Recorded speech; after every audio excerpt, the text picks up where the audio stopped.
Magic is a four-lettered word spelt L-O-V-E. This I've found to be true in life, but never in a spelling bee. This I said with a smile on my face, and that caused Richard to laugh hysterically.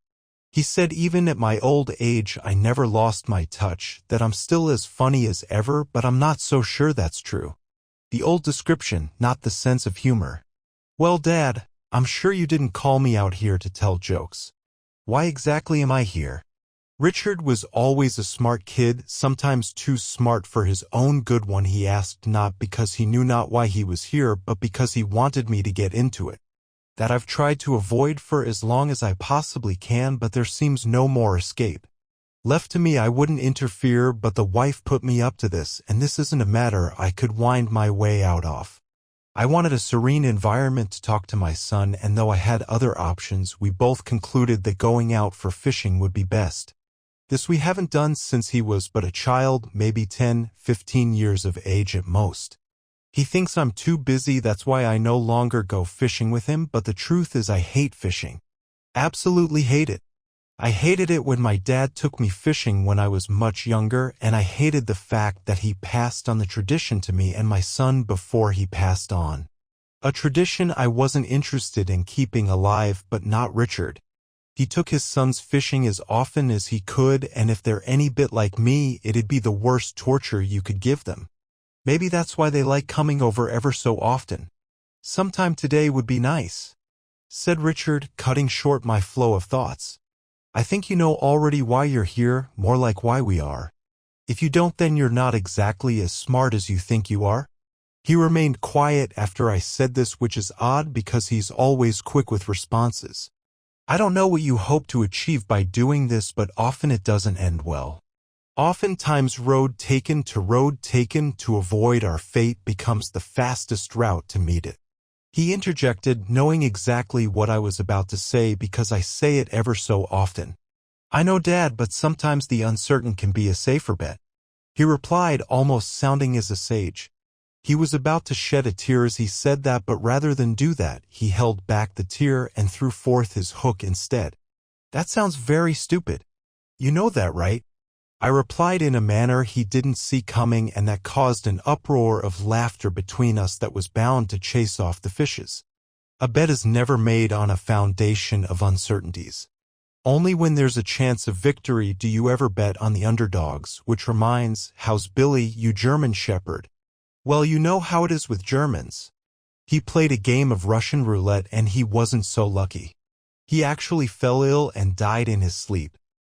Michael cried at funeral. You should have seen it, he was emotional. The same hard-hearted grandson of mine? Yeah, I was as shocked as you are. He replied with a smile on his face. I know you and Mom are something else, but that's not me and Audrey. He said after a moment of mutual silence. That's just not us, and I know you might not like it, but can't you just trust me? Can't you trust that you raised a good son capable of making good decisions and that this is the best decision I can take? I have just a couple of things to say. First, what's this about me and your mom being something else? I guess you meant special or unique because you were thinking of what to say for a moment, but be that as it may, you're very mistaken. We always had our issues and still do. About trusting you, I do trust you and think you can make good decisions, but that doesn't mean I won't tell you when you're about to make a bad one because you're my son. And lastly, did you really call yourself a good son? I did try to leave things on a lighter note, but he wasn't ready to hear a joke. Okay, scratch that last part and answer me this question. Who is she, this other woman? And don't say there's no other woman. Whenever a man wants to end over a decade-long marriage, more often than not there's another woman in the picture, and go ready to bet there's one in this picture. Her name doesn't matter, but you love her, right? He didn't answer, but his silence spoke louder than actual words. Love at first sight, that's what you told me about Audrey ages ago, and now I'm ready to bet that this is something similar. This I added, yet he remained silent. Sometimes I hate hearing that word or phrase because so often we forget that we've had so many first sights that didn't work out, and the one that does we are so quick to discard. Are you going to tell me about how your generation differs from mine? How in your generation they fix broken things and in mine we just get new ones? he said defensively and rudely, which made me want to spank him. Have I ever told you about that something else? About me and your mom? Bits and pieces here and there, but I have a feeling you're about to do that now. He replied with a hint of disgust. It was very clear he didn't want to have this conversation, but he didn't have a choice in the matter. I can't change his strong-willed heart, but I wouldn't be much of a father if I didn't at least try. I remember the first time I saw her as clear as day. It was my first day in high school, more like my first day in my new high school. I had to transfer when my father moved down here after my mom's passing, and a lot happened which made me lose a year, but I wouldn't want to talk much about that. You see, when I came in that day as a sophomore, I was a total mess. I had a lot going on, so I didn't want to give it a shot, and the students, my classmates, didn't make my life any easier. But during our lunch break, I met the most beautiful woman I had ever seen.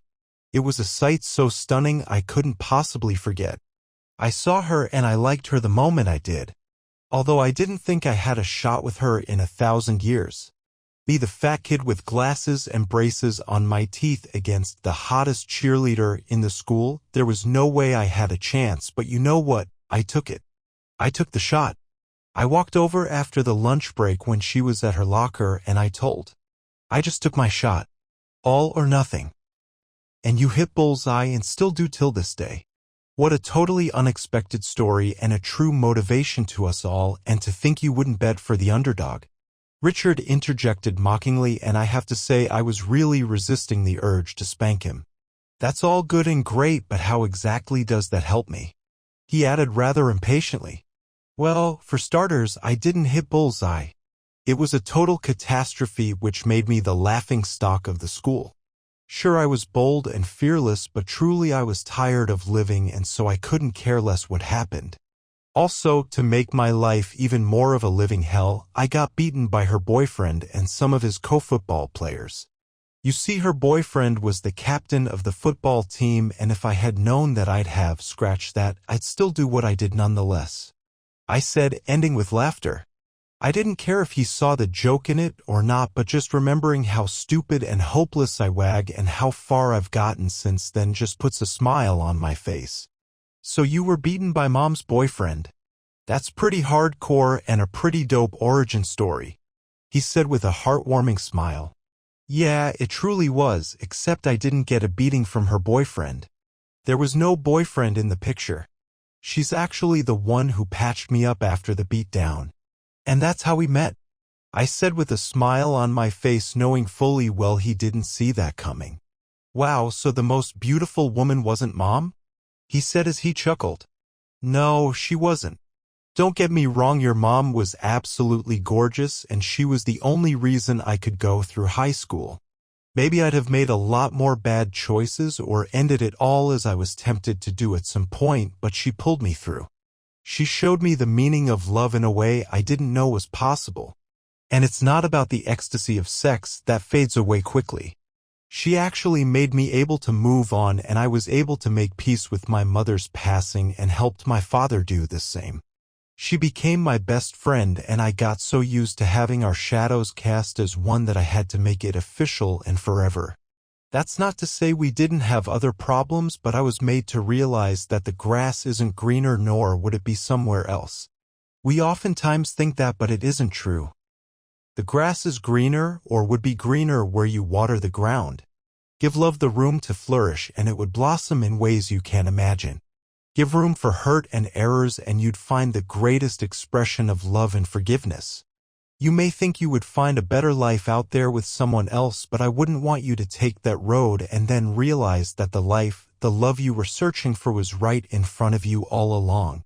That would be the worst mistake possible. As I spoke this last part, he was moved to tears. It seems what I said struck a nerve, but that wasn't my aim, to cause him tears, but to show him that what we oftentimes search for in another is often a hoax. Last year, when I put your mother to rest, it was the hardest thing I had to do.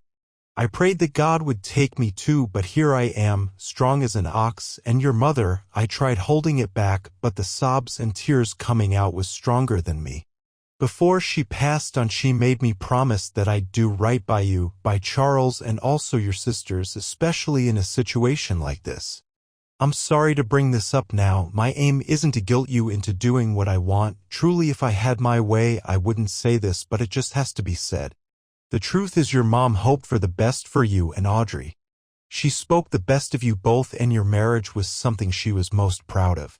It was her pride and joy, and she considered it her greatest accomplishment. She hoped you'd succeed where we failed. She watched you stick with her through thick and thin. You actually show and taught her how to love. Surely your mother would have wanted you to fight for your marriage and not be the one looking to get out. You have been to Audrey what your mother was to me, and that is a description and a sight your mother didn't want to see an end to, nor would I. She loved you both, as do I. I'd have loved to say more, but it seems my aged wisdom had accomplished its task. That, and also I knew not what else to say. He needed some time alone, and I did well to give him that. 2 grown men crying at the river was something I never thought I'd have with my son, but sometimes we can't help these things. Now I can't tell the future. The truth is, there would always be bad days, and I can't help him with that. But what I do know is that those days never last. It fades fast, and it's truly only big when we choose to hold on rather than leave them in the past where they belong. And I do hope he understands for himself that running from a problem doesn't solve it. Oftentimes we meant the problem where we run to, often in a different form. Please don't forget to subscribe to the channel. There are many more interesting stories ahead. Thank you.